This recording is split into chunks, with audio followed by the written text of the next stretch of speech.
Friends എല്ലാവർക്കും സ്വാഗതം. ഇന്നത്തെ എപ്പിസോഡിൽ ഞാൻ ഇവിടെ UK-യിൽ എത്തിപ്പെട്ടതിനെ കുറിച്ചുള്ള ഒരു കഥ, ഒരു ഷോർട്ട് സ്റ്റോറി പോലെ പറയാനാണ് ആഗ്രഹിക്കുന്നത്. ഇത് വലിയൊരു ഇൻസ്പിറേഷണൽ വീഡിയോയോ അങ്ങനത്തെ സംഭവമൊന്നും അല്ല. പക്ഷെ എന്നാലും I thought my story is worth telling. ഇവിടെ വരുന്ന എല്ലാ നഴ്സുമാർക്കും അല്ലെങ്കിൽ എല്ലാ ഹെൽത്ത് കെയർ സ്റ്റാഫിനും ഇതുപോലെ ഒരു സ്റ്റോറി പറയാനുണ്ടാവും. കാരണം ഒരുപാട് പേര് ഇപ്പോൾ IELTS ആണെങ്കിലും CBT ആണെങ്കിലും ഒത്തിരി പ്രാവശ്യം ട്രൈ ചെയ്യേണ്ട അവസ്ഥ വരുന്നു. അവർ വളരെ ഡിപ്രസ്ഡ് ആവുന്നു, കിട്ടുന്നില്ല എന്നുള്ള വിഷമം, 8-9 പ്രാവശ്യം IELTS അല്ലെങ്കിൽ OET ചെയ്തിട്ട് കിട്ടുന്നില്ല, അതിൻ്റെതായിട്ടുള്ള നിരാശ, എല്ലാത്തിനും മേളിൽ നാട്ടുകാരുടെ പ്രഷർ എന്ന് പറഞ്ഞാൽ എല്ലാവരും ഇങ്ങനെ ചോദിച്ചുകൊണ്ടിരിക്കും വെല്ലോ ആയോ. അപ്പം ആദ്യമായിട്ട് ഞാൻ IELTS ചെയ്തത് എനിക്ക് തോന്നുന്നു 2017 April 29. ഡേറ്റ് ഒക്കെ നല്ല ഓർമ്മയുണ്ട് എൻ്റെ. അപ്പോൾ ആദ്യമായിട്ട് ഞാൻ അപ്പോഴാണ് എഴുതിയത്. അതിന് മുമ്പ് ഞാനൊരു കാര്യം പറയാൻ ആഗ്രഹിക്കുന്നു. എൻ്റെ കുറച്ച് വർഷങ്ങൾ സ്കൂളിംഗ് പിന്നെ എൻ്റെ നഴ്സിംഗ് പഠനം എല്ലാം ഞാൻ ബാംഗ്ലൂരാണ്. അപ്പോൾ ആദ്യം തന്നെ IELTS എന്നൊക്കെ കേട്ടപ്പം അറിഞ്ഞു വന്നപ്പം ഞാൻ വിചാരിച്ചു ഇത് വലിയ കാര്യമൊന്നുമല്ല, ജസ്റ്റ് ഒരു ഇംഗ്ലീഷ് ടെസ്റ്റ് തന്നെ, അപ്പം it's not a big deal for me എന്നൊരു ആറ്റിറ്റ്യൂഡായിരുന്നു എനിക്ക്.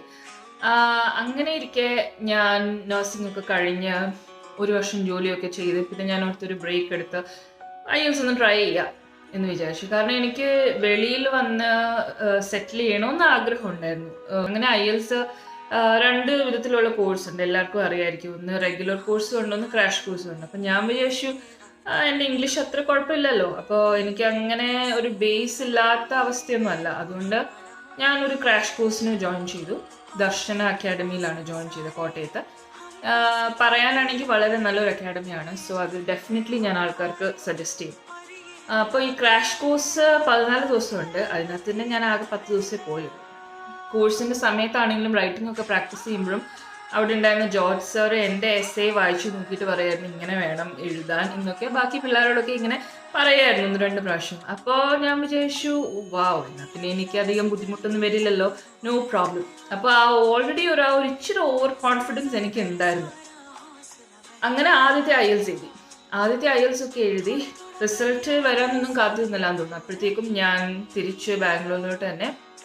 ഇനി ഓൾറെഡി 2-2.5 മാസം ആയിരുന്നു നാട്ടിൽ വന്നിട്ട്. പിന്നെ ആൾക്കാരുടെ ചോദ്യം അറിയാമല്ലോ, ഇനി തിരിച്ചു പോകുന്നില്ലേ, എന്താ പ്ലാൻ, അതൊന്നും കേൾക്കാതിരിക്കാൻ ഞാൻ പിന്നെയും കെട്ടി ബാംഗ്ലൂരിലോട്ട് പോയി.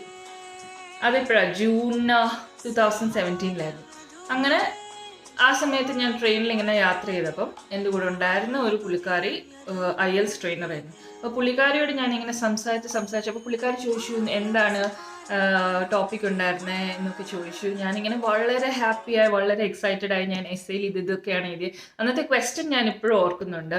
Learning A foreign language is A waste of time, do you agree or disagree എന്ന് പറഞ്ഞാൽ ഒരു ഫോറിൻ ലാംഗ്വേജ് പഠിക്കുന്ന ഒരു വേസ്റ്റ് ഓഫ് ടൈം ആണ്. അതിനെ അഗ്രി ചെയ്തോണെങ്കിൽ അതിനനുസരിച്ചുള്ള പോയിന്റ്സ് വേണം, ഡിസഗ്രി ചെയ്താണെങ്കിൽ അതിനനുസരിച്ചുള്ള പോയിന്റുകൾ.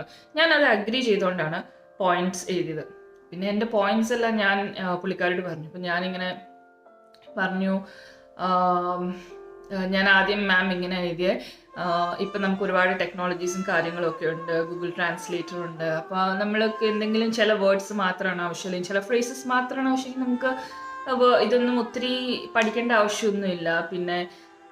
പിന്നെ ഞാൻ എഴുതിയ രണ്ടാമത്തെ പോയിന്റ്, മോറോവർ ഇംഗ്ലീഷ് ഇപ്പോൾ ഒരു ഗ്ലോബൽ ലാംഗ്വേജ് ആയതുകൊണ്ട് അത് എല്ലായിടത്തും യൂസ് ചെയ്യുന്നുണ്ട്, എല്ലാ സെക്ടറിലും യൂസ് ചെയ്യുന്നുണ്ട്. അതുകൊണ്ട് തന്നെ വേറൊരു ഫോറിൻ ലാംഗ്വേജിൻ്റെ ഒരു ആവശ്യം നമുക്ക് അധികം വരുന്നില്ല എന്നൊക്കെ പറഞ്ഞ് ഞാനിങ്ങനെ ഭയങ്കര ഹാപ്പിയായിട്ട് പറഞ്ഞുകൊണ്ടിരിക്കുക. അപ്പോഴാണ് എൻ്റെ നെഞ്ചിലോട്ടൊരു ബോംബ് പോലെ പുള്ളിക്കാരി ഒരു കാര്യം പറഞ്ഞത്. ആർക്കെങ്കിലും ഗസ് ചെയ്യാൻ പറ്റുമോ? അപ്പോൾ പുള്ളിക്കാരി എന്നോട് ചോദിച്ചു, മോള് ഒരു ഇന്ത്യൻ അല്ലേ? ലൈക്ക് അതെ. അപ്പോൾ ഇംഗ്ലീഷ് ലാംഗ്വേജ് മോൾക്കൊരു ഫോറിൻ ലാംഗ്വേജ് അല്ലേ? അപ്പം ഞാനൊരു മാതിരി, എൻ്റെ ദൈവമേ, എൻ്റെ നെഞ്ചിലോട്ട് മൗണ്ട് എവറസ്റ്റ് വീണ ഒരവസ്ഥയായിരുന്നു എനിക്ക്. അപ്പം അപ്പോഴേ എനിക്ക് മനസ്സിലായി, ഓക്കെ എൻ്റെ ലോജിക്ക് തെറ്റാണ്, ഞാൻ ഫെയിലായി തീർന്നു എന്നൊരു. ഫെയിലല്ല, എനിക്ക് എന്തായാലും ആ റിക്വയർഡ് സ്കോർ കിട്ടില്ല എന്ന് എനിക്ക് ഉറപ്പായിരുന്നു. ആഴ്ച കാത്തിരുന്ന് റിസൾട്ട് വന്നു. അപ്പം ഞാൻ വിചാരിച്ചു എനിക്കൊരു 5 വല്ലോ കിട്ടത്തുള്ളായിരിക്കും റൈറ്റിങ്ങിന്, കാരണം ആ ലോജിക്ക് തെറ്റിപ്പോയല്ലോ. പിന്നെ എനിക്ക് 6.5 കിട്ടി. പക്ഷെ ആ ഒരു സമയത്ത്, അതായത് ഒരു 2 years ബാക്ക്, നമുക്ക് റൈറ്റിങ്ങിന് 7 വേണമായിരുന്നു. ബാക്കി എല്ലാ മോഡ്യൂൾസിനും 7 വേണമായിരുന്നു. ഓവറോൾ 7 വേണമായിരുന്നു. നമുക്കിപ്പോൾ ഏതെങ്കിലും ഒരു ഇംഗ്ലീഷ് സ്പീക്കിംഗ് കൺട്രിയിൽ നഴ്സായിട്ട് വർക്ക് ചെയ്യാൻ അപ്ലൈ ചെയ്യാനായിട്ട് അതായിരുന്നു സ്റ്റാൻഡേർഡ് സ്കോർ ആവശ്യമുണ്ടായിരുന്നു. പക്ഷെ എനിക്ക് റൈറ്റിംഗ് മാത്രം 6.5 ആയി. പിന്നെ അതെനിക്ക് ഭയങ്കര വിഷമമായി. പക്ഷെ എന്നാലും ഞാനത് അക്സെപ്റ്റ് ചെയ്യാൻ തയ്യാറായിരുന്നു. കാരണം എനിക്ക് അന്നേരത്തേക്കും എനിക്ക് മനസ്സിലായിരുന്നല്ലോ എൻ്റെ ഭാഗത്തു നിന്നൊരു മിസ്റ്റേക്ക് ഉണ്ടായിട്ടുണ്ട്. അപ്പോൾ അവർക്ക് ഡെഫിനറ്റ്ലി അത് തരാൻ പറ്റില്ല എന്നുള്ളത്. പിന്നെ ഞാൻ NUL അങ്ങനെ ജോയിൻ ചെയ്ത് കഴിഞ്ഞാണ്, NUL ജോയിൻ ചെയ്ത് 2 ആഴ്ച കഴിഞ്ഞാണ് എനിക്ക് തോന്നുന്നു മറ്റേ ഇൻ്റർവ്യൂ, അതായത് RN Indiaയുടെ വെബ്സൈറ്റിൽ കയറി ഞാൻ ജസ്റ്റ് ഇങ്ങനെ അപ്ലൈ ചെയ്തു. എനിക്ക് 1 year എക്സ്പീരിയൻസ് ഉണ്ട് എന്നൊക്കെ പറഞ്ഞ് അപ്ലൈ ചെയ്തു. അപ്പോൾ NU ഹോസ്പിറ്റലിലെ ഇൻ്റർവ്യൂവിന് പോകുന്ന സമയത്താണ്, ഓൺ ദ വേ ആണ് ഇവരെന്നെ വിളിച്ചിട്ട് അവർ June 15 ഇൻ്റർവ്യൂ കൊച്ചിയിലുണ്ടാകും, വന്ന് അറ്റൻഡ് ചെയ്യണം എന്നൊക്കെ പറഞ്ഞ് ഏതാണ്ടൊക്കെ അയച്ചു തരാം, അതൊക്കെ ഫില്ല് ചെയ്ത് തിരിച്ചയക്കണം എന്നൊക്കെ പറഞ്ഞ് ഞാൻ ഓക്കെ ഒക്കെ പറഞ്ഞ് പിന്നെ NUലും ജോലി കിട്ടി. അവിടെ ജോലി കിട്ടിക്കഴിഞ്ഞ് ഇവരുടെ ലീവൊക്കെ എടുത്ത് പിന്നെയും ജോയിൻ ചെയ്ത് 2 ആഴ്ച കഴിഞ്ഞപ്പോഴത്തേക്ക് ലീവ് എടുത്ത് ഈ ഇൻ്റർവ്യൂ അറ്റൻഡ് ചെയ്യാൻ പോയി. ഇൻ്റർവ്യൂ ഒക്കെ കിട്ടി. പക്ഷെ ഒറ്റ പ്രോബ്ലം ഉണ്ടായിരുന്നുള്ളൂ. അവർ പറഞ്ഞ് എത്രയും പെട്ടെന്ന് IELTS എഴുതി റിക്വയർഡ് സ്കോർ എടുക്കാൻ ട്രൈ ചെയ്യണമെന്ന്. ഞാൻ വിചാരിച്ചു ഓക്കെ. പിന്നെ അങ്ങനെ ഇരിക്കെ ഞാൻ ഓഗസ്റ്റിൽ NUൽ അപ്പോൾ ജോലി ചെയ്യാണ്. ഓഗസ്റ്റിൽ ഞാനൊരു പ്രാവശ്യം ട്രൈ ചെയ്തു. പക്ഷെ ഞാൻ അധികം എഫേർട്ടൊന്നും ഇട്ടിട്ടില്ലായിരുന്നു സീരിയസ്ലി. കാരണം എന്താണെന്ന് വെച്ചാൽ എന്നെ സംബന്ധിച്ചിടത്തോളം എനിക്ക് റൈറ്റിംഗ് മാത്രമായിരുന്നു ഇച്ചിരി ട്രബിളായിട്ട് ഉണ്ടായിരുന്നു. ബാക്കി റീഡിങ്ങും സ്പീക്കിങ്ങും പിന്നെ ലിസ്ണിങ്ങും എല്ലാം 7.5, 8, 8.5 ഈ ഒരു റേഞ്ചിലാണ് കിട്ടിയത്. ഞാൻ ഓവറോൾ 7.5. അപ്പോഴും ഞാൻ പറഞ്ഞില്ല, ഒരു ഓവർ കോൺഫിഡൻസ് കാരണമായിരിക്കും. ഞാൻ വിചാരിച്ചു കുഴപ്പമൊന്നുമില്ല, ഇപ്രാവശ്യം കറക്റ്റ് ലോജിക്കോടെ സംഭവം എഴുതിയാൽ ശരിയാവും. അങ്ങനെ ഞാൻ വളരെ ആകാംക്ഷരീതിയായിട്ട് സെക്കൻഡ് ടൈം IELTS എഴുതി വെയിറ്റ് ചെയ്തു. സ്കോർ വന്നപ്പോൾ പിന്നെയും റൈറ്റിംഗ് 6.5. ഞാനന്ന് ഡ്യൂട്ടിക്ക് പോകാനായിട്ട്, എനിക്ക് അന്ന് ആഫ്റ്റർനൂൺ ഷിഫ്റ്റ് ആയിരുന്നു. അപ്പോൾ ഡ്യൂട്ടിക്ക് പോകാൻ ഇങ്ങനെ റെഡിയായി നിൽക്കുകയാണ്. അപ്പോഴാണ് IELTS നമുക്കറിയാമല്ലോ 14 days കഴിയുമ്പം അതിൻ്റെ റിസൾട്ട് വരുമെന്ന്. അപ്പോൾ അങ്ങനെ നോക്കിക്കഴിഞ്ഞ് ഈ ഒരു റിസൾട്ട് കണ്ടപ്പോഴത്തേക്കും എനിക്ക് എന്നാ ചെയ്യേണ്ടതെന്ന് അറിയാത്തൊരവസ്ഥയായിപ്പോയി. ഞാൻ കരയണോ അതോ വീട്ടിൽ വിളിച്ചു പറയണോ, പറയാതിരിക്കാൻ പറ്റുമോ? അവസാനം വീട്ടിൽ വിളിച്ചു. എൻ്റെ പപ്പയോട് ഞാൻ ഇതിനെക്കുറിച്ച് ഇങ്ങനെ പറയാൻ എനിക്ക് പറ്റുന്നില്ല, ഞാൻ വിങ്ങി പൊട്ടി കരയുക, എനിക്ക് പറയാനേ പറ്റുന്നില്ല. പിന്നെ ഞാൻ ഒരു വിധത്തിൽ പറഞ്ഞതാണ്. അപ്പം എൻ്റെ അപ്പനും ഭയങ്കര കരച്ചിലായി. കാരണം ഞാൻ അവിടെ കിടന്ന് ഏതാണ്ട് ചത്തുപോയ പോലെ കിടന്ന് കരച്ചില്ല. പിന്നെ എനിവേസ് എൻ്റെ ഇൻചാർജിനെ ആണെങ്കിലും അന്ന് ഞാൻ വിളിച്ചു പറഞ്ഞു എനിക്ക് വരാൻ പറ്റില്ല, എനിക്ക് തീരെ സിക്കാണ്, അതായതാണെന്നൊക്കെ പറഞ്ഞു. എനിക്കൊന്ന് അന്നത്തെ ദിവസം മൊത്തം ഞാൻ കരച്ചിലായിരുന്നു. ആ ഒരു സമയത്ത് എനിക്ക് തോന്നുന്നു ഒരു രാത്രിയൊക്കെ ആയപ്പോഴത്തേക്ക് സീരിയസ്ലി ഞാൻ വിചാരിച്ചു ഇനി ഞാൻ ജീവനോടെ ഇരിക്കുന്നതിൽ പോലും യാതൊരു അർത്ഥവുമില്ല. ബിക്കോസ് മെയിൻലി ആദ്യത്തെ പ്രാവശ്യം IELTS എഴുതിയപ്പോൾ എന്നാ സംഭവിച്ചതെന്ന് പറഞ്ഞാൽ ഞാനത് നാട്ടിലാണ് എഴുതിയത്. അപ്പോൾ ഞാൻ അറ്റംപ്റ്റ് ചെയ്യാൻ പോകുന്ന കാര്യം എല്ലാ റിലേറ്റീവ്സിനും ഒരുമാതിരി അവിടെയുള്ള എല്ലാ നാട്ടുകാർക്കും അറിയാവുന്ന ഒരവസ്ഥയായിപ്പോയി. അപ്പോൾ ആദ്യത്തെ പ്രാവശ്യം ഇങ്ങനെ IELTSന് 6.5 റൈറ്റിങ്ങിന് കിട്ടിയത് എല്ലാവരും അറിഞ്ഞു. അപ്പോൾ ജനറലി നമ്മുടെ IELTSനകത്ത് ഇങ്ങനെ പാസ് ഫെയിൽ എന്ന് ഇല്ലല്ലോ. അപ്പം ഞങ്ങൾക്ക് ആവശ്യമുള്ള സ്കോർ ഇതാണ്. പക്ഷെ ഒരു പഠിക്കാൻ പോകുന്ന ഒരാളാണെങ്കിൽ അവർക്ക് പ്രോബബ്ലി 6.5 അല്ലെങ്കിൽ 6 മതിയായിരിക്കും. പിന്നെ മൈഗ്രേഷൻ ആണെങ്കിൽ ജസ്റ്റ് എനിക്കൊന്ന് ജനറൽ IELTS മതി, അതിനകത്ത് ഓവറോൾ 6 ഒക്കെ മതി എന്ന രീതിയാണ്. അപ്പം നാട്ടിലിങ്ങനെ ഇതങ്ങ് ഒരുമാതിരി എന്ത് പറയുക, വൈൽഡ് ഫയർ പോലെ അങ്ങ് സ്പ്രെഡായി. ഞാൻ IELTSൽ 6.5 കിട്ടിയെന്നല്ല, റൈറ്റിങ്ങിന് 6.5 ആയി എന്നല്ല, IELTSൽ ഫെയിലായി എന്നുള്ളത്. ഈ ഫെയിലായി എന്നുള്ള ഇത് കേൾക്കാൻ വയ്യാനായിട്ടാണ്. പിന്നെ എത്രയാന്ന് വെച്ചാൽ നമ്മൾ ആൾക്കാരനെ എത്രയെന്ന് പറഞ്ഞാൽ മനസ്സിലാക്കാനും പറ്റില്ല. കാരണം ആർക്കും അറിയത്തില്ല ഇതിനെക്കുറിച്ച്. ചുമ്മാ കിടന്ന് ഇങ്ങനെ നാട്ടിലുള്ള ആൾക്കാരുടെ ഒരു പ്രോബ്ലം അതാണ്. ചുമ്മാ അയ്യോ അവർക്ക് കിട്ടിയില്ല എന്നുള്ള വലിയൊരു സംഭവം ആക്കും. ഓക്കെ, പക്ഷെ അവര് എക്സാക്ട്ലി ആലോചിക്കുന്നില്ല എന്നതാണെന്നോ അതിൻ്റെ പിന്നിലുള്ള ഹാർഡ് വർക്ക് എന്താണെന്നോ ഒന്നും ആലോചിക്കത്തില്ല. ചുമ്മാ അങ്ങ് പറഞ്ഞു നടക്കും. അപ്പൊ അങ്ങനെ ഒരു എക്സ്പീരിയൻസ് എനിക്കും ഉണ്ടായി. അങ്ങനെയാണ് പിന്നെ അതൊന്നും സഹിക്കാൻ വയ്യാതെയും കൂടാണ് പിന്നെ ബാംഗ്ലൂരിൽ തന്നെ തിരിച്ചു വരാം എന്ന് വിചാരിച്ചു. പിന്നെയും എനിക്ക് റൈറ്റിംഗിൽ 6.5 കിട്ടി എന്നതിനെക്കാട്ടിലും എന്നാ പറയാ, ഈ ഒരു ആൾക്കാരുടെ ചോദ്യങ്ങൾ അല്ലെങ്കിൽ അവരുടെ ആ ഒരു ജനറലി അവർ നമ്മളെ പിന്നെ നോക്കുന്ന ഒരു രീതി. കാരണം പിന്നെ ഒരിടയ്ക്ക് ഇങ്ങനെ കേൾക്കാൻ തുടങ്ങിയ, വീട്ടിലൊക്കെ വിളിക്കുമ്പോഴാണെങ്കിലും ഇങ്ങനെ കേൾക്കാൻ തുടങ്ങിയ കാര്യം, ആരെ എന്ത് എന്ന് പറയുന്നത് ജനറലി ആൾക്കാർ പറയുന്നത് എന്നാ മലയാളം എടുത്ത് പഠിച്ചവർക്ക് വരെ ആദ്യത്തെ അറ്റംപ്റ്റിൽ IELTS കിട്ടി. ഇതൊന്നും ഉള്ള കാര്യമായിരിക്കത്തില്ല. ചിലപ്പോൾ കിട്ടിയിട്ടുണ്ടെങ്കിൽ തന്നെ കിട്ടിക്കാണും, വെരി ഗുഡ് ഫോർ ദം. പക്ഷെ എന്നാലും അവർക്ക് കിട്ടി, ഇവർക്ക് കിട്ടി, ഇവർക്ക് എന്നാ കിട്ടാൻ, ഇവള് പിന്നെ ബാംഗ്ലൂരിൽ ഇത്രയും നാൾ എന്താ പഠിച്ചത്, ഇവൾക്ക് എന്നാ പിന്നെ ഇംഗ്ലീഷ് അറിയാവുന്നേ എന്നൊക്കെ ഓരോ ചോദ്യങ്ങളും പറച്ചിലും. സോ ഇത് ഭയങ്കര ഡിസ്റ്റർബിങ് ആയിരുന്നു എനിക്ക് കുറേ നാളത്തേക്ക്. അപ്പൊ അങ്ങനെ ഞാൻ വിചാരിച്ചു ഇനിയിപ്പം ഒരു പ്രാവശ്യം ട്രൈ ചെയ്യാമെന്ന് വിചാരിച്ചാണ്. പിന്നെ ഫെബ്രുവരി 2018, അത് ഞാൻ ആരോടും പറഞ്ഞില്ല. എനിക്കൊന്നും എൻ്റെ ചേച്ചിയോട് മാത്രമേ പറഞ്ഞുള്ളൂ. എൻ്റെ ചേച്ചിയോടും എൻ്റെ ചേട്ടായി, അതായത് എൻ്റെ ബ്രദറിനോ പുള്ളിക്കാരനോട് മാത്രമേ പറഞ്ഞുള്ളൂ. ഇൻഫാക്ട് ആ സമയത്ത് എനിക്ക് ആൻ്റണിയായിട്ട് പരിചയപ്പെട്ടു. പക്ഷെ എനിക്ക് തോന്നുന്നു ആൻ്റണിയോട് പോലും ഞാൻ പറഞ്ഞില്ല. ഞാൻ IELTSൻ്റെ അന്ന് രാവിലെ എഴുതാൻ പോകുന്ന സമയത്ത് മാത്രമാണ് ആൻ്റണിയോട് ഞാൻ പറഞ്ഞത് ഞാൻ IELTS എഴുതാൻ പോവാന്ന്. ആ ഒരു തേർഡ് അറ്റംപ്റ്റിൽ എന്നാ പറ്റിയെന്ന് പറഞ്ഞാൽ ഞാൻ ഭയങ്കര ഇറിറ്റേറ്റഡ് ആയിരുന്നു. ഇറിറ്റേറ്റഡ് എന്ന് പറഞ്ഞാൽ വേറൊന്നും കൊണ്ടല്ല. യൂഷ്വലി ഈ ലിസ്ണിങ്ങും റീഡിങ്ങും കഴിഞ്ഞാണ് റൈറ്റിംഗ്. അപ്പോൾ എനിക്ക് തോന്നുന്നു ഏകദേശം എല്ലാം കൂടി ഒരു 4 മണിക്കൂർ എടുക്കും. അപ്പോൾ ഈ റൈറ്റിംഗ് 2 പാർട്ടുണ്ട് അതിനകത്ത് ഒരെണ്ണം നമ്മൾക്കൊരു ഗ്രാഫൊക്കെ തന്നെ അത് നമ്മൾ ഇലസ്ട്രേറ്റ് ചെയ്യണം. പിന്നെ രണ്ടാമത്തേതാണ് എസ്സേ എഴുതാൻ തുടങ്ങിയപ്പോഴത്തേക്കും എനിക്ക് എങ്ങനെയെങ്കിലും ഒന്ന് ടോയ്ലറ്റിൽ പോകണം എന്നുള്ളൊരു ചിന്ത മാത്രമേ ഉള്ളൂ. എന്നിട്ട് ഞാനവിടുത്തെ എക്സാമിനറിനോട് പറഞ്ഞു എനിക്ക് പോകണം, ഐ ഹാവ് ടു ഗോ. അപ്പോൾ പുള്ളിക്കാരി പറഞ്ഞു ഇപ്പോൾ പോകുന്നതിന് മുമ്പ് പാസ്പോർട്ട് എല്ലാം ഒന്നുകൂടെ എല്ലാം ചെക്ക് ചെയ്യും, പിന്നെ തിരിച്ചു വരുമ്പോഴും ഒന്നുകൂടെ എല്ലാം ചെക്ക് ചെയ്യും. So you lose about 5 to 10 minutes. ഇനി ഒരു 25 minutes കൂടെ അല്ലേ ഉള്ളൂ, എങ്ങനെയെങ്കിലും ഒന്ന് if you just try to finish എന്ന് പറഞ്ഞു. ഓക്കെ, ഞാൻ ഓക്കെ എന്ന് പറഞ്ഞിട്ട് പുള്ളിക്കാരി എൻ്റെ നല്ലതിന് വേണ്ടിയാണ് പറഞ്ഞത്. പിന്നെ എനിക്ക് തലയിലും ഒന്നും വരുന്നില്ല. ബിക്കോസ് എന്നാ പറയുക, എങ്ങനെയെങ്കിലും എനിക്ക് ബാത്റൂമിൽ പോയാൽ മതി എന്നുള്ള രീതിയിലിരിക്കുക. അങ്ങനെ അതെനിക്ക് തോന്നുന്നു ഞാൻ ആ ഒരു എസ്സേ ഞാൻ ഫുൾ എഴുതി പോലും ഇല്ല. എനിക്ക് കിട്ടിയ നമുക്ക് ഒരു ഷീറ്റ് കിട്ടുമല്ലോ എഴുതാൻ, അതിൻ്റെ ഒരു സൈഡ് എഴുതി, ഇപ്പുറത്തെ സൈഡ് 3-4 ലൈൻ മാത്രം എഴുതി. പിന്നെ ഒന്നും എഴുതാൻ പറ്റിയില്ല ഇൻ ദ സെൻസ് ഞാൻ അത്രയ്ക്ക് ദേഷ്യപ്പെട്ടിരിക്കുമായിരുന്നു അവിടെ. എന്നിട്ട് എനിക്കറിയായിരുന്നു, ഞാൻ വിചാരിച്ചു ഇതിന് വല്ല 4 വല്ലോ കിട്ടത്തുള്ളായിരിക്കും. ഐ ഡോണ്ട് കെയർ, എനിക്ക് വയ്യ എന്നൊരു ആറ്റിറ്റ്യൂഡിലായിരുന്നു പിന്നെ നടന്നത്. പക്ഷെ അതിനും 6.5 കിട്ടി. അത്രയും കുറവ് എഴുതിയിട്ട് 6.5 കിട്ടി റൈറ്റിംഗ്. ഞാൻ വിചാരിച്ചു എൻ്റെ ദൈവം. പിന്നെ ആ സമയത്ത് ഞാൻ ദൈവം തമ്പ്രാനെ പറയാത്തതൊന്നുമില്ല. ഞാൻ പറഞ്ഞു, ഗോഡ് ഇതെന്തുകൊണ്ടാണ് ഇങ്ങനെ, ഇത്രയും ലെസ് കണ്ടന്റ് ഉണ്ടായിട്ട് പോലും 6.5 കിട്ടണമെങ്കിൽ വാട്ട് ഈസ് റോങ്. പിന്നെ ഞാൻ തന്നെ ഇങ്ങനെ ആലോചിക്കുന്നുണ്ടെങ്കിൽ anyway definitely not my grammar. Because അത് തെറ്റാൻ 95% എനിക്ക് ഗ്രാമർ മിസ്റ്റേക്സ് അങ്ങനെ വരാൻ പറ്റില്ല. കാരണം നമ്മൾ ചെറുപ്പം മുതലേ ഇങ്ങനെയൊക്കെ സംസാരിക്കുന്നതാണ്, പലർക്കും പല കറക്ഷൻസും ഒക്കെ പറഞ്ഞു കൊടുത്തിട്ടുള്ളതാണ്, സ്കൂളിലാണെങ്കിലും കോളേജിലാണെങ്കിലും. അപ്പോൾ അതൊരിക്കലും അങ്ങനെ സംഭവിക്കാൻ പറ്റില്ല. പിന്നെ പങ്ക്ച്വേഷൻസ്, അതും ഏറെക്കുറെ മിസ്റ്റേക്സ് വരാൻ ചാൻസ് ഇല്ല. വൊക്കാബുലറി, അത് IELTSന് വേണ്ടി ആണെങ്കിൽ പോലും ഞാനും ആവശ്യത്തിന് കുറേ വൊക്കാബുലറി ഒക്കെ ഇങ്ങനെ പഠിച്ചു വെച്ചിട്ടുണ്ടായിരുന്നു. സെൻറ്റൻസ് സ്ട്രക്ചർ, ഇതൊരിക്കലും എനിക്ക് മിസ്റ്റേക്ക് വരാൻ പറ്റില്ല. പിന്നെ എന്താണ് എന്ന് എനിക്ക് ഭയങ്കര ഒരു ഇതായിരുന്നു.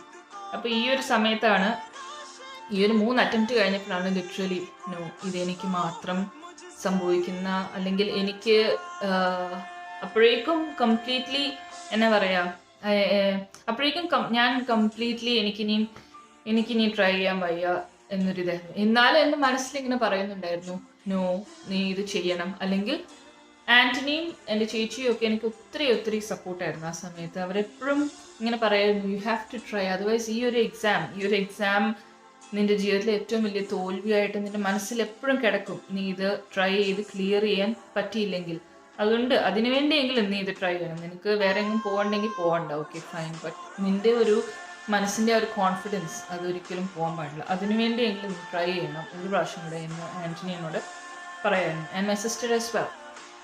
അങ്ങനെ എനിക്ക് തോന്നുന്നു എനിക്ക് മനസ്സിലായി ഞാൻ ഒരു ഇച്ചിരി ബ്രേക്ക് എടുക്കേണ്ടി വരും ഒന്നുകൂടെ എന്ന് വിചാരിച്ചു. അങ്ങനെയാണ് ഞാൻ ഓഗസ്റ്റ് 2018 ഒരു പ്രാവശ്യം കൂടെ ഞാൻ നാട്ടിൽ പോയി ഒരു 3 ആഴ്ച ലീവൊക്കെ എടുത്ത് നാട്ടിൽ പോയി. ഓഗസ്റ്റ് 2018 ഒരു പ്രാവശ്യം കൂടെ IELTS എഴുതി. പക്ഷെ ആ ഒരു സമയത്ത് എന്ന് പറഞ്ഞാൽ ഞാൻ നന്നായിട്ട് പ്രിപ്പയർ ചെയ്യാൻ ശ്രദ്ധിച്ചു. പ്രിപ്പയർ ചെയ്യാന്ന് പറഞ്ഞാൽ എൻ്റെ റൈറ്റിംഗ് ഒക്കെ നല്ല പ്രോപ്പറായിട്ട് പ്രിപ്പയർ ചെയ്യാൻ, ആ ഒരു ടൈം ലിമിറ്റിനുള്ളിൽ അത് എഴുതി തീർക്കാനും ഒക്കെ ഞാൻ നന്നായിട്ട് ശ്രദ്ധിച്ചു, നന്നായിട്ട് പ്രിപ്പയർ ചെയ്തു ശരിക്കും പറഞ്ഞാൽ. പിന്നെ പിന്നെ ഉണ്ടായിരുന്ന ഒരു കാര്യം, ഞാൻ അത്ര വലിയ വിശ്വാസിയൊന്നും അല്ലായിരുന്നു. ഇതിൻ്റെ പേരിൽ, അറ്റ്ലീസ്റ്റ് ഇതിൻ്റെ പേരിൽ ഞാൻ കർത്താവ് എന്നോട് ഒരുപാട് പ്രാർത്ഥിക്കാൻ തുടങ്ങി. എല്ലാം പ്രാർത്ഥിക്കാൻ തുടങ്ങി. ഞാൻ എല്ലാ ദിവസവും കൊന്തയെല്ലാം തുടങ്ങി. അന്തോണിയോസ് പുണ്യാളൻ്റെ നൊവേന ഇല്ലുന്നു, യൂദാസ്ലിയുടെ നൊവേന ഇല്ലുന്നു. അങ്ങനെ എനിക്ക് ചെയ്യാൻ പറ്റുന്ന എല്ലാം ഞാൻ ചെയ്യുന്നുണ്ടായിരുന്നു. ഈ എക്സാം എഴുതി കഴിഞ്ഞ് എക്സാം റിസൾട്ട് വരുന്ന ആ സമയത്ത് പോലും ഞാൻ പ്രാർത്ഥിച്ചുകൊണ്ടാണ് എന്നിട്ട് നോക്കുന്നത്. അപ്പം ഞാനത് വളരെ സന്തോഷപൂർവ്വം തുറന്നു നോക്കിയപ്പം writing 6.5, reading 8, listening 8.5, speaking 8, overall എങ്ങനെയോ 7.5. ഞാൻ വിചാരിച്ചു എൻ്റെ ദൈവമേ. പക്ഷെ ആ ഒരു സമയത്ത് മാത്രം ഞാൻ ദൈവത്തെ കുറ്റം പറഞ്ഞില്ല. ഞാൻ വിചാരിച്ചു ദൈവമേ, നിനക്കിനി പ്രോബബ്ലി എൻ്റെ ലൈഫിൽ വേറെ എന്തെങ്കിലും ഒരു പ്ലാൻ ഉണ്ടാവും. ഇതെല്ലാം നടക്കുന്ന ഈ 1.5 വർഷത്തിനിടയിലാണെങ്കിലും ഞാൻ ഇവിടെ വരാനുള്ള, അതായത് UK ഇൻ്റർവ്യൂ അറ്റൻഡ് ചെയ്തത് ജൂൺ 2017 അപ്പോൾ ഈ ടീം, അതായത് ഇവിടെയുള്ള ഇതൊക്കെ നോക്കി നടത്തുന്ന ഈ ടീം, പിന്നെ നാട്ടിൽ ഗ്ലോബൽ നഴ്സ് ഫോഴ്സ് ആയിരുന്നു. ഇതൊക്കെ നമ്മളുമായിട്ട് ഇങ്ങനെ എപ്പോഴും കോൺടാക്റ്റിലുണ്ടാകുന്നത്. അപ്പോൾ അവിടെ നിന്നാണെങ്കിലും അവരെപ്പോഴും കോൺടാക്ട് ചെയ്യുന്നുണ്ട് ഇടയ്ക്കിടയ്ക്ക്. IELTS എന്തായി. പിന്നെ ഇവിടെ നിന്നാണെങ്കിൽ അവർ IELTSന് ട്രെയിനിങ് തരാം എന്നൊക്കെ പറഞ്ഞാലും ഞാൻ അതിനകത്തൊന്നും ലോഗിൻ ഒന്നും ചെയ്തില്ലായിരുന്നു. കാരണം ഒരു 2-3 അറ്റംപ്റ്റ് എഴുതുന്നവരെ എനിക്ക് ഭയങ്കര ഇതായിരുന്നു. ഞാൻ I'll clear it, it's not a big deal എന്നൊരു ആറ്റിറ്റ്യൂഡായിരുന്നു. 4ാമത്തെ എഴുതാൻ ചെന്നപ്പോഴാണ് ശരിക്കും കർത്താവേ, നീ ഇല്ലാതെ എനിക്ക് പറ്റില്ല എന്നുള്ളൊരവസ്ഥയായിരുന്നു. പക്ഷെ അതിലും പിന്നെയും ഒരു ഫെയിലിയറാണ് ഞാൻ കണ്ടത്. ഫെയിലിയർ എന്ന് പറയാൻ പറ്റില്ല, പിന്നെയും ആവശ്യമുള്ള ഒരു സ്കോർ എനിക്ക് കിട്ടാത്തതിനാൽ ഞാൻ ഭയങ്കരമായിട്ട് വിഷമിച്ചു, കരഞ്ഞു.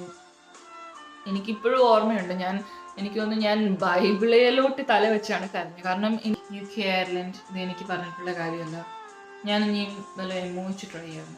അങ്ങനെ എമോഷൻ അപ്ലൈ ചെയ്തു. ഡൽഹിയിലായിരുന്നു അതിൻ്റെ ഇൻ്റർവ്യൂ, സൗദി ഓപ്പൺ MOH. അപ്പോൾ ഡൽഹിയിൽ അതിന് ഇൻ്റർവ്യൂവിന് പോയി. ഞാൻ എൻ്റെ 2 ഫ്രണ്ട്സ്, ആസ്മേത്, അശ്വതി, മോനിഷ, അവരാണ് എൻ്റെ കൂട്ടത്തിൽ വന്നത്. എനിക്ക് ഒറ്റയ്ക്ക് ഡൽഹിയിൽ പോയി താമസിച്ച് ചെയ്യാനുള്ള ധൈര്യമൊന്നുമില്ല. അപ്പോൾ അവർ എൻ്റെ കൂട്ടത്തിൽ വന്നായിരുന്നു. അങ്ങനെ ഞങ്ങൾ അത് വേറൊരു സ്റ്റോറിയാണ്. അവരുടെ ഡൽഹി, അവിടുന്ന് എനിക്കൊന്ന് ഞാൻ ജോലി തട്ടിപ്പറിച്ച് മേടിച്ചുകൊണ്ട് വന്നൊരവസ്ഥയായിരുന്നു. കാരണം എന്നാന്ന് വെച്ചാൽ അതിന് അപ്ലൈ ചെയ്യാൻ തന്നെ നമുക്കൊരു 3 years എക്സ്പീരിയൻസ് വേണം. എനിക്ക് ഏകദേശം 2.5 ആകുന്നേ ഉണ്ടായിരുന്നുള്ളൂ.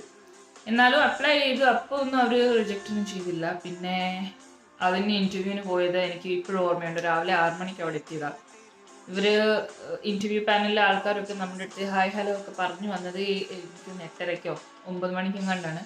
ഞാൻ നോക്കിയപ്പോൾ അവരൊക്കെ ചായയും കാപ്പിയും ബിസ്ക്കറ്റും ഒക്കെ സംസാരിച്ചുകൊണ്ടിരിക്കുമ്പോൾ തന്നെ ഇങ്ങനെ കഴിച്ചുകൊണ്ടിരിക്കുക. ഞാനാണെങ്കിൽ ഒരു വകയും കഴിച്ചില്ല. ഞാൻ മാത്രമല്ല, അന്ന് അവിടെ ഒരു 500ഓളം പിള്ളേരുണ്ടായിരുന്നു. ആരും ഒന്നും കഴിച്ചു കാണിച്ചില്ല, കാരണം എല്ലാവരും രാവിലെ 6 മണിയൊക്കെ വന്നു. എനിവേ, ആദ്യം അതിനകത്തുണ്ടായിരുന്ന ഒരു ഇംഗ്ലീഷ് ടെസ്റ്റ് ആയിരുന്നു. അപ്പം ഞാൻ വിചാരിച്ചു ഈശ്വര, ഈ എമോഷണൽ ഇംഗ്ലീഷ് ടെസ്റ്റ് ഈ കുന്തം തലേന്ന് വിട്ടുപോത്തേ ഇല്ലേ. അത് പക്ഷേ സിമ്പിൾ ഗ്രാമർ ടെസ്റ്റായിരുന്നു. പക്ഷേ അതിൻ്റെ ആ ഒരു സ്കോറിംഗ് ഒക്കെ കഴിഞ്ഞ് നോക്കിയപ്പം ആ ഹാളിൽ ഒരു 500 പിള്ളേരുണ്ടായിരുന്നെങ്കിൽ എനിക്കൊന്ന് അതൊരു 65 or 70 പിള്ളേരായിട്ട് കുറഞ്ഞു. പിന്നെ അത് കഴിഞ്ഞാണ് നമുക്കൊരു റൈറ്റിംഗ് ആസ് എൻ നമുക്കൊരു ഒരു ക്വസ്റ്റനെയർ അവർ നമുക്ക് തരും. അപ്പോൾ അതിനകത്ത് നമ്മൾ ആൻസേഴ്സ് അല്ല, നമ്മളുടെ എന്താ പറയുക, എക്സ്പീരിയൻസ് അനുസരിച്ച് നമ്മളെ സെഗ്രിഗേറ്റ് ചെയ്തിരുത്തി. ഇപ്പോൾ ഏത് ഏരിയയിലാണ് എക്സ്പീരിയൻസ് അതനുസരിച്ച് നമ്മളെ സെഗ്രിഗേറ്റ് ചെയ്തിരുത്തി. പിന്നെ അതിൻ്റെ ആൻസേഴ്സ് എല്ലാം എഴുതി കഴിഞ്ഞ് നമ്മൾക്ക് എന്തോ ഒരു പിന്നെ ആ ഒരു എന്താ പറയുക, ആ ഒരു ഗ്രൂപ്പ് പിന്നെയും ചെറുതായി. എനിക്ക് തോന്നുന്നു ഒരു 10-30 പിള്ളേരോളം എന്ന രീതിയിലായി. 10 ക്വസ്റ്റ്യൻസോളം അവർ ചോദിക്കും. അതിനകത്ത് നമ്മൾ മാക്സിമം നമ്മൾ ആൻസർ ചെയ്യാൻ പറ്റണം. പക്ഷെ അവർ ചിന്തിക്കാൻ, അതായത് ഒത്തിരി ഇരുന്ന് തിങ്ക് ചെയ്യാനൊന്നും സമയമൊന്നും തരത്തില്ല. ഏതാണ്ട് may be around 30 seconds or something. അത് കഴിയുമ്പോഴത്തേക്കും അടുത്ത ക്വസ്റ്റ്യൻ അവർ ഷൂട്ട് ചെയ്യും. അപ്പോൾ ഇപ്പോൾ ഒരു സമയത്ത് മോർഫിൻ്റെ ആൻറ്റിഡോട്ട് എന്താണെന്ന് ചോദിക്കും. അത് ഇങ്ങനെ ആലോചിച്ചു ഞാൻ. നലോക്സോൺ എന്ന് പറയുമ്പോഴത്തേക്കും അതിൻ്റെ അടുത്ത what is OP poisoning and what is it's treatment എന്നൊക്കെ ഇങ്ങനെ ക്വസ്റ്റ്യൻസ് ആയിരുന്നു. പക്ഷേ ഇനി ഇതെല്ലാം കഴിഞ്ഞ് ഓൾമോസ്റ്റ് 7 മണിയായി. അപ്പോഴും ഞാൻ ഈ പുള്ളിക്കാരിയുടെ, അതായത് എൻ്റെ ഇൻ്റർവ്യൂ എടുത്ത ഒരു ഓസ്ട്രേലിയൻ ലേഡിയായിരുന്നു. ആ പുള്ളിക്കാരുടെ ഞാൻ പറയുന്നുണ്ട് എനിക്ക് 3 years എക്സ്പീരിയൻസ് ഇല്ല, 2.5 ഉള്ളൂ, and am I still eligible or not. അപ്പോൾ പുള്ളിക്കാരി പറഞ്ഞു ഞാൻ ഇതിൽ എനിവേ മെൻഷൻ ചെയ്തേക്കാം, ലെറ്റ്സ് സീ എന്നൊക്കെ ഇങ്ങനെ പറഞ്ഞു. ഓഫർ ലെറ്റർ തരാനായിട്ട് ഒരു അറബി ഉണ്ടായിരുന്നു. അപ്പോൾ അങ്ങേര് നല്ല സുന്ദരനൊരു അറബി, അങ്ങേരുടെ അടുത്ത് ചെന്നപ്പോൾ അങ്ങേര് എൻ്റെ ഈ എന്തോ ഷീറ്റ് കണ്ടിട്ട് ഹൊലാല ബിലാല എന്ന് പറഞ്ഞ് കുറേ കിടന്ന് അലക്കാൻ തുടങ്ങി. അപ്പോഴേ എനിക്ക് മനസ്സിലായി ഇതായിരിക്കും സംഭവം. പിന്നെ അയാൾ എന്നോട് പറഞ്ഞു you do not have the experience required എന്നൊക്കെ ഇങ്ങനെ പറഞ്ഞു. You have to have 3 years. അപ്പം ഞാൻ പറഞ്ഞു sir I already mention there in the HR department എനിക്ക് ഇത്ര എക്സ്പീരിയൻസേ ഉള്ളൂ, അതാണ്. But you can not apply. അതാണ് ഇവർക്ക് ഇങ്ങനെ എന്തൊക്കെയോ പറയുന്നു. ഞാൻ എന്നിട്ട് പറഞ്ഞു എനിക്ക് എന്നിട്ട് ഒന്നാമത് വിശന്നിരിക്കുക, പിന്നെ ഇവന്മാരെല്ലാം ഇങ്ങനെ കഴിക്കുന്നത് കണ്ടിട്ട് നമ്മളെ ഒരുമാതിരി വിശന്ന് പട്ടിണിയിലിരുത്തിയിട്ട് എനിക്ക് എൻ്റെ വിശപ്പും സങ്കടം എല്ലാം സഹിക്കാൻ വയ്യാതെ ഞാൻ എന്നിട്ട് ഷൗട്ട് ചെയ്യാനൊന്നും പറ്റില്ലല്ലോ, ഒറ്റ കരച്ചിൽ കഴിഞ്ഞു. വേറെ എന്ത് ചെയ്യാനാണ്, കാരണം എനിക്ക് വിശന്നിട്ട് വയ്യ. അത് ആ ഒരു ഇതിൽ ഞാൻ അങ്ങ് കരഞ്ഞു പോയി. എന്നിട്ട് പുള്ളിക്കാരൻ പറഞ്ഞു ഓക്കെ 6 months ഒരു പ്രാവശ്യം 6 months കഴിഞ്ഞ് ഒന്നുകൂടെ അപ്ലൈ അപ്പം നമുക്ക് നോക്കാം. അപ്പം ഞാൻ 6 months കഴിഞ്ഞ് ഞാൻ ഒന്നുകൂടെ അപ്ലൈ ചെയ്യുമ്പോൾ ഞാൻ ഈ പ്രോസസ്സിലൂടെ എല്ലാം പിന്നെയും പോകണ്ടേ. ഞാൻ രാവിലെ മുതൽ ഇവിടെ 6 മണിക്ക് വന്നതാണ്. ആൻഡ് ദെൻ ഞാൻ ഈ റൗണ്ട്സ് എല്ലാം ക്ലിയർ ചെയ്തെല്ലാം കഴിഞ്ഞാണോ സാർ ഇപ്പോൾ പറയുന്നത് എനിക്ക് എലിജിബിൾ അല്ല, അല്ലെങ്കിൽ എനിക്ക് ഓഫർ ലെറ്റർ തരാൻ പറ്റില്ല എന്ന്, ദിസ് ഇസ് നോട്ട് ഫെയർ എന്നൊക്കെ ഞാൻ കരഞ്ഞുകൊണ്ടാണ് പറയുന്നത്. പിന്നെ അവരെല്ലാവരും കൂടെ സംസാരിച്ച് എൻ്റെ ഇൻ്റർവ്യൂ എടുത്ത പുള്ളിക്കാരി ഓസ്ട്രേലിയൻ ലേഡി എന്നിട്ട് പുള്ളിക്കാരി എന്നെ ഇങ്ങനെ കണ്ടു പറഞ്ഞു ഗിവ് ദിസ് ലിറ്റിൽ ഗേൾ, അന്ന് ഞാനൊരു ലിറ്റിൽ ഗേൾ ആയിരുന്നു കേട്ടോ, like 2 years back. Give this little girl another chance, she will prove it എന്നൊക്കെ പറഞ്ഞ് പുള്ളിക്കാരി എനിക്ക് വേണ്ടി സപ്പോർട്ട് ചെയ്ത് സംസാരിച്ചു. അപ്പോൾ ഈ മനുഷ്യൻ പറഞ്ഞു, അറബി പറഞ്ഞു ഓക്കെ നീ ഒരു കാര്യം ചെയ്യും, നീ നഴ്സിംഗ് എയ്ഡായിട്ട് ജോയിൻ ചെയ്യും, എന്നിട്ട് 6 months കൂടെ കഴിയുമ്പം നിന്നെ സ്റ്റാഫ് നേഴ്സായിട്ട് അപ്ഗ്രേഡ് ചെയ്യാം, ബട്ട് നിൻ്റെ പേ മോറോലെസ് സെയിം ആയിരിക്കും. അപ്പം ഞാൻ പറഞ്ഞു സർ അങ്ങനെയാണെങ്കിൽ എനിക്ക് വേണ്ട, ബിക്കോസ് നഴ്സിംഗ് എയ്ഡ് എന്ന് പറയുമ്പോൾ എനിക്കറിയാം എന്താണ് ജോലി എന്നുള്ളത്. അത് മോശമായതല്ല, പക്ഷെ അതിനേക്കാൾ നല്ലൊരു ജോലി ആസ് എ നേഴ്സ് കിട്ടാനുള്ള ക്വാളിഫിക്കേഷൻ എനിക്കുണ്ട്. പിന്നെ ഒരു എക്സ്പീരിയൻസ് ഇച്ചിരി കുറവുണ്ടെന്നേ ഉള്ളൂ, but still as a nurse I M good, അതുകൊണ്ട് എനിക്കിത് വേണ്ട. പിന്നെ പുള്ളിക്കാരൻ ഇങ്ങനെ ചിന്തിച്ചു ഓക്കെ എന്നൊക്കെ പറഞ്ഞ് okay this is the first time in the history of interview I am giving an offer letter to somebody who does not have 3 years of experience എന്നൊക്കെ പറഞ്ഞ് പുള്ളിക്കാരൻ എൻ്റെ തന്നു. ഞാൻ പറഞ്ഞു ശരി, വളരെ സന്തോഷം അറിയിച്ചേട്ടാന്ന് പറഞ്ഞിട്ട് ഇനിയിപ്പോൾ ഒരു 2 ദിവസം കഴിഞ്ഞപ്പോഴാണ് IELTS ഇപ്പോൾ 6.5 ഇൻ റൈറ്റിംഗ് സ്കോർ ആക്സെപ്റ്റബിൾ ആണ് to apply as a nurse എന്ന രീതിയിൽ വന്നത്. അപ്പം ഞാൻ ഭയങ്കര ഹാപ്പിയായി, കാരണം അവസാനത്തെ IELTS മാത്രമാണ് ദൈവം തമ്പുരാനോട് ഞാൻ എന്താ പറയുക വിഷമമൊന്നും പറയാതെ പരിഭവമൊന്നും പറയാതെ തെറിയൊന്നും പറയാതെ കർത്താവേ ഇനി നിനക്ക് എന്താണോ പ്ലാൻ അതനുസരിച്ച് നടക്കട്ടെ എന്ന രീതിയിൽ പറഞ്ഞു. ആ ഒരു സമയത്ത് എനിക്ക് ഒരുപാട് കാര്യങ്ങൾ മനസ്സിലായി. എല്ലാവരുടെയും ജീവിതത്തിൽ ദൈവത്തിനൊരു പ്ലാനുണ്ട്. ചിലപ്പോൾ നമ്മൾ 7-8 പ്രാവശ്യം എഴുതുമ്പോഴായിരിക്കും കിട്ടുന്നത്, പക്ഷെ അതിലൂടെ എന്തെങ്കിലുമൊക്കെ ഒരു കാര്യം നമ്മൾ നേടിയെടുക്കും. എങ്കിലും ഒരു പ്രാവശ്യം കൂടെ എനിക്ക് IELTS എഴുതേണ്ടി വന്നു. അത് വേറൊന്നുമല്ല, ഞാനൊക്കെ വന്ന സമയത്ത് UK വിസ ആൻഡ് ഇമിഗ്രേഷൻ ഇതിനു വേണ്ടി ഒരു പ്രാവശ്യം കൂടെ IELTS ചെയ്യുന്നതായിരുന്നു. ആ ഒരു സമയത്ത് ഞാൻ വിചാരിച്ചു ഒരു പ്രാവശ്യം കൂടെ എന്നാലും ട്രൈ ചെയ്യാനുള്ള അവസ്ഥ കിട്ടിയ I have to get about 7 for writing എന്ന രീതിയിലാണ് ഞാൻ ആസ് യൂഷ്വൽ ഞാൻ പ്രിപ്പയർ ഒന്നും ചെയ്തില്ല. കാരണം ഇതിന് 4.5 ഓവറോൾ സ്കോർ മതിയായിരുന്നു. അപ്പം ചുമ്മാ പോയിരുന്നാലും എനിക്ക് 4.5 കിട്ടും എന്നുള്ള രീതിയിൽ ഞാൻ വിചാരിച്ചു എന്നാൽ ഇതിന് വലിയ ഇതൊന്നും ചെയ്യണ്ട. പക്ഷെ ഞാൻ ഒരു കാര്യം ചെയ്തു, അത് എന്നാണെന്ന് പറഞ്ഞാൽ ഞാൻ എക്സ്ട്രാ ഒരു പേപ്പർ എടുത്ത് റൈറ്റിങ്ങിൽ എസ്സേ എഴുതി. അപ്പോൾ ഈ 4 അറ്റംപ്റ്റിന് ശേഷമാണ് എനിക്ക് പറ്റിയ മിസ്റ്റേക്ക് എന്താണെന്ന് എനിക്ക് തന്നെ മനസ്സിലാവുന്നത്. അത് വേറൊന്നുമല്ല, ഒരു റിക്വയർമെൻറ്റ് അല്ലെങ്കിൽ ഒരു criteria four scoring in IELTS writing is word count. അത് നമുക്കൊരു 250 വേർഡ്സ് ഡെഫിനറ്റ്ലി വേണം, 250 ഓർ അബവ്. എൻ്റെ ഹാൻഡ് റൈറ്റിംഗ് ഒന്നാമത് ഒരു കച്ചാപച്ച ഹാൻഡ് റൈറ്റിംഗ് ആണ്, ഇറ്റ്സ് വെരി ബാഡ് സത്യം പറഞ്ഞാൽ. അപ്പോൾ എൻ്റെ ചേച്ചി തന്നെ പറയുന്നത് നീ ഇങ്ങനെയൊക്കെ എഴുതി വെച്ചാൽ ആർക്കും വായിക്കാൻ, കാരണം ഒരു പ്രാവശ്യം ചേച്ചിക്ക് എഴുതി കൊടുത്ത് ചേച്ചിക്ക് പോലും വായിക്കാൻ പറ്റുന്നില്ല. അവർക്ക് യൂഷ്വലി വായിക്കാൻ പറ്റാത്ത കാര്യം അവരങ്ങ് സ്കോർ ഔട്ട് ചെയ്യുവാണ്. അപ്പം നമ്മൾ എന്താണോ അതിനകത്ത് പറയാൻ ഉദ്ദേശിക്കുന്നത് അത് തന്നെ എന്താ പറയുക ഇല്ലാതായി പോകുന്ന പോലത്തെ ഒരു അവസ്ഥയാണ്. അതിൻ്റെ കൂട്ടത്തിൽ വേർഡ് കൗണ്ടും പ്രോപ്പർ അല്ലെങ്കിൽ എന്നാ ചെയ്യുന്നത്, അവർക്ക് എങ്ങനെയൊക്കെ നമ്മൾ എഴുതിയെന്ന് പറഞ്ഞാലും അവർക്ക് തരാൻ പറ്റില്ല. അതാണ് എൻ്റെ 3rd അറ്റംപ്റ്റിൽ അതാണ് എനിക്ക് മനസ്സിലായത്. വേർഡ് കൗണ്ട് എന്നുള്ള ഒറ്റ ക്രൈറ്റീരിയ ഫുൾഫിൽ ആവാത്തതുകൊണ്ട് എനിക്ക് 6.5 തരേണ്ട ഒരു അവസ്ഥയായിരുന്നു അവർക്ക്. അങ്ങനെ അതുകൊണ്ട് ഇനി IS ചെയ്യുന്ന എല്ലാവരോടും എനിക്കൊരു കാര്യം പറയുള്ളൂ. നിങ്ങളുടെ ഹാൻഡ് റൈറ്റിംഗ് അത്യാവശ്യം വലുതാണെങ്കിൽ, ഇച്ചിരി കച്ചാപിച്ചായിട്ടാണെങ്കിൽ കഴിവതും അത് ലെജിബിൾ ആയിട്ടുള്ള രീതിയിൽ എഴുതാൻ ശ്രമിക്കുക. അതോടൊപ്പം തന്നെ വേർഡ് കൗണ്ട് എപ്പോഴും പ്രിപ്പയർഡ് ആയിരിക്കണം. അതിന് വേണ്ടി വേർഡ് കൗണ്ട് ഒരു 250 വരുന്നുണ്ടോ എന്ന് നോക്കുക. ഒന്നും കിട്ടിയില്ലെങ്കിൽ പോലും എന്തെങ്കിലുമൊക്കെ എഴുതി വെക്കുക. ചിലപ്പോൾ നമുക്ക് പറയാൻ പറ്റില്ല, ആ ഒരു സമയത്ത് നമുക്ക് ഒത്തിരി പോയിന്റ്സ് ഒന്നും ചിലപ്പോൾ ഓർമ്മ വരില്ല. കുറേയൊക്കെ ഏറെക്കുറെ ഒരു സാധനം തന്നെ പിന്നെയും ഇച്ചിരി എലാബറേറ്റ് ചെയ്യേണ്ടി വരും. അപ്പോൾ അവിടെയൊക്കെ വേറെ പറ്റുന്ന രീതിയിൽ വേറെ കുറച്ചൊക്കെ വൊക്കാബുലറി ഉപയോഗിക്കുക. പിന്നെ കുറേ കൂടെ ഒക്കെ എന്താ പറയുക, വേർഡ് കൗണ്ട് ഒരു 250 അബവ് ആക്കാൻ എപ്പോഴും ശ്രമിക്കുക. പറ്റുകയാണെങ്കിൽ ഒരു എക്സ്ട്രാ പേപ്പർ എടുത്ത് തന്നെ എഴുതുക. കാരണം എന്നെ സംബന്ധിച്ചിടത്തോളം 4 അറ്റംപ്റ്റ് വേണ്ടി വന്നു എനിക്ക് ഈ ഒരു സിമ്പിൾ ആയിട്ടുള്ളൊരു കാര്യം മനസ്സിലാക്കാൻ. ഇൻ ദി എൻഡ് ദേവന്തമ്പ്രാൻ ആ ഒരു സ്കൂളിൽ തന്നെ എന്നെ ഇവിടെ വരുത്തിയെങ്കിലും എൻ്റെ മനസ്സിലും ഞാൻ ഹാപ്പിയാണ്. കാരണം എനിക്ക് 7.5 കിട്ടിയിട്ടുണ്ട് ഒരു പ്രാവശ്യമെങ്കിലും. സോ എനിക്കത് വളരെ വലിയൊരു അച്ചീവ്മെൻ്റ് ആയിട്ടാണ് തോന്നിയത്. അങ്ങനെ അത് കഴിഞ്ഞപ്പം ഞാൻ വിചാരിച്ചു yes I concord the world എന്നുള്ളൊരു സന്തോഷമായിരുന്നു. അത് കഴിഞ്ഞാണ് CBT അപ്ലൈ ചെയ്തത്. CBT computer based test. അതായത് നമ്മൾ ഇവിടെ നമ്മൾ വന്നിട്ട് ചെയ്യുന്ന വേറെ ടെസ്റ്റ് ഉണ്ട്, കോമ്പിറ്റൻസി ടെസ്റ്റ് ഉണ്ട്, OSCE. അപ്പോൾ അതിൻ്റെ പാർട്ട് 1 ആണ് CBT. അത് നമ്മൾ നാട്ടിൽ അല്ലാതെ ഇന്ത്യയിൽ തന്നെ ചെയ്തിട്ടാണ് വരുന്നത്. അപ്പം ഞങ്ങളൊക്കെ അതായത് എൻ്റെ ടൈമിൽ വരെ വരുന്ന കുട്ടികൾ, ഒരു 2 years ബാക്ക് വരെയുള്ള ആൾക്കാർ, 2.5 years ബാക്ക് വരെയുള്ള ആൾക്കാർക്ക് CBT എഴുതുമ്പം അതിനകത്ത് ഓവറോൾ 68% മതിയെങ്കിലും നമുക്ക് 90% വേണമായിരുന്നു ക്രിട്ടിക്കൽ ക്വസ്റ്റ്യൻസിന്. അപ്പോൾ ഈ ക്രിട്ടിക്കൽ ക്വസ്റ്റ്യൻസ് എന്ന് പറയുമ്പോൾ അതിനകത്തൊരു 20 questions ക്രിട്ടിക്കലാണ്. 120 questions ആണ് ഓൺ ദ ഹോൾ. എനിക്ക് തോന്നുന്നൊരു 3 hours എങ്ങാണ്ട് ഉണ്ടായിരുന്നു CBTക്ക് വേണ്ടി. അപ്പോൾ ഈ 120 questionsil 20 questions ക്രിട്ടിക്കലാണ്. ഈ 20 questionsil 18 questions ഡെഫിനറ്റ്ലി കറക്റ്റ് ആയിരിക്കണം. അതായത് 90% for critical questions and overall 68% അങ്ങനെയായിരുന്നു. അപ്പം നമ്മൾ ഓവറോൾ 68 കിട്ടിയെന്ന് പറഞ്ഞാലും ബാക്കി ഈ ക്രിട്ടിക്കൽ ക്വസ്റ്റ്യൻസിന് ഒരു 80% വല്ലതും ആയെന്ന് വിചാരിക്കുക. എന്നാലും CBT വിൽ ബി ഫെയിൽ. പക്ഷേ ഏറ്റവും ഫണി ആയിട്ടുള്ള കാര്യം എന്ന് പറഞ്ഞാൽ ഈ ക്രിട്ടിക്കൽ ക്വസ്റ്റ്യൻസ് ഈ 120 questionsil ഏതാണ് എന്ന് നമുക്കറിയത്തില്ല. കാരണം അതങ്ങനെ മാർക്കിങ്ങോടെ ഒന്നുമല്ല വരുന്നത്, ദിസ് ഇസ് ക്രിട്ടിക്കൽ എന്ന് പറഞ്ഞു. പിന്നെ പലരും പറയുന്ന ഒരു എക്സ്പീരിയൻസ് വെച്ച് എന്നാ പറയുക, മെഡിക്കേഷൻ കാൽക്കുലേഷൻ അല്ലെങ്കിൽ ഇനി legal and ethical issues involve ആയിട്ടുള്ള കാര്യങ്ങളാണെങ്കിൽ അതൊക്കെ ക്രിട്ടിക്കൽ ക്വസ്റ്റ്യൻസ് ആണ് എന്ന രീതിയിലാണ് വന്നത്.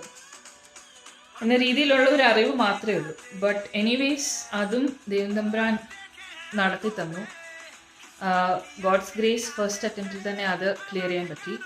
പിന്നെ അതിൻ്റെ കോച്ചിങ്ങിനൊക്കെ ആദ്യം പോകാമെന്ന് വിചാരിച്ചു. പക്ഷേ കോച്ചിങ് ഒക്കെ ഭയങ്കര എക്സ്പെൻസീവ് ആയിരുന്നു. 15,000 rupees. എക്സാമിനെക്കാട്ടിലും വിലയായിരുന്നു എൻ്റെ കോച്ചിങ്, ഓൺലൈൻ കോച്ചിങ്ങിന്. അതുകൊണ്ട് ഞാൻ ഒരു മാസം മൊത്തം, അപ്പോഴത്തേക്കും ഞാൻ സെക്കൻഡ് ജോബും റിസൈൻ ചെയ്തായിരുന്നു.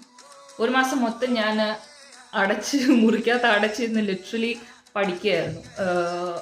അവരൊരു മാനുവൽ നമുക്ക് അയച്ചു തരും ഏജൻസിയിൽ നിന്ന്, ഓൺലൈൻ. ഓക്കെ, അപ്പോൾ അതിനകത്തുള്ള സംഭവങ്ങൾ ഫുള്ള് ഞാൻ അരച്ച് കലക്കി പഠിക്കുകയായിരുന്നു. പിന്നെ CBT ക്ലിയർ ചെയ്ത് കഴിഞ്ഞാണ് പിന്നെ UKVA എഴുതിയത്. UKVA കഴിഞ്ഞ് ഒടുവിൽ ഇവിടെ എത്തുന്ന ഒരു സമയമായപ്പോഴത്തേക്കും ഓഗസ്റ്റ് വരാനിരുന്ന. പക്ഷെ ഞാൻ എന്നിട്ട് മെയിൽ ചെയ്ത് പറഞ്ഞു എനിക്ക് ജൂലൈയിൽ വരാനും കുഴപ്പമില്ല, കാരണം ഞാൻ കുറച്ച് നാളായിട്ട് ജോലിയൊന്നും ഇല്ലാതിരിക്കുക. So I'm happy enough to come in July. പിന്നെ പ്രയോറിറ്റി വിസ എടുത്താണ് ഇങ്ങോട്ട് വന്നത്. ജൂലൈയിൽ എത്തിയത് താങ്ക് ഗോഡ്. കാരണം ഓഗസ്റ്റിൽ എനിക്ക് തോന്നുന്നു നല്ല ശക്തമായ മഴയൊക്കെ പെയ്ത് എയർപോർട്ടൊക്കെ അടച്ചൊക്കെ ഇട്ട സമയമായിരുന്നു. ആ ഒരു 1-2 ആഴ്ച അങ്ങനെയായിരുന്നു. പിന്നെ കുറേ നാളത്തേക്ക് അങ്ങോട്ടും ഇങ്ങോട്ടൊന്നും ഫ്ലൈ ചെയ്യാൻ പറ്റത്തില്ല എന്നുള്ളൊരു അവസ്ഥയൊക്കെ ആയിരുന്നു. അപ്പോൾ അതിനുള്ളിൽ ദേവന്തമ്പ്രാൻ ഇവിടെ എത്തിച്ചു എന്നുള്ളതാണ് വലിയൊരു ഇത്. പിന്നെ ഇവിടെ വന്നുള്ള അടുത്ത കടമയായിരുന്നു ഓസ്കി. അവർ ഇവിടെ വരുമ്പോഴത്തേക്കും നമുക്ക് ആവശ്യത്തിന് ട്രെയിനിങ്ങും കാര്യങ്ങളൊക്കെ തരും. 1 മാസത്തോളം നമുക്ക് ഫുൾ ട്രെയിനിങ് ആയിരിക്കും അതിൻ്റെ. അതോടൊപ്പം തന്നെ നമ്മൾ വാർഡിൽ പോയി ജോലി ചെയ്യുകയും ചെയ്യും. അപ്പം ഓസ്കി നമുക്ക് കിട്ടുന്നവരെ നമ്മളിവിടെ ബാൻഡ് 3 ആയിരിക്കും. ഓസ്കി കിട്ടിക്കഴിഞ്ഞതിന് ശേഷമേ നമുക്ക് NMC നമ്മുടെ നഴ്സസിൻ്റെ രജിസ്ട്രേഷൻ പിൻ നമ്പർ കിട്ടത്തുള്ളൂ. അത് കഴിഞ്ഞതിന് ശേഷം മാത്രമേ നമുക്ക് ബാൻഡ് 5 രജിസ്റ്റേർഡ് സ്റ്റാഫ് നേഴ്സായിട്ട് നമുക്ക് ജോലി ചെയ്യാൻ പറ്റത്തുള്ളൂ. അപ്പോൾ ഓസ്കി ആണെങ്കിലും 2 അറ്റംപ്റ്റ് ഉണ്ടെന്ന് തോന്നുന്നു. ഒന്ന് നമുക്കിപ്പോൾ ചെയ്യാം, പിന്നെ അത് നമ്മൾ ഓസ്കിയിൽ ഫെയിൽ ആവുകയാണെങ്കിൽ ആഫ്റ്റർ 6 months സംതിങ് ഒരു പ്രാവശ്യം കൂടി ട്രൈ ചെയ്യാം. അതും നമ്മൾ ഫെയിൽ ആവുകയാണെങ്കിൽ നമുക്ക് തിരിച്ച് കിട്ടിപ്പോ.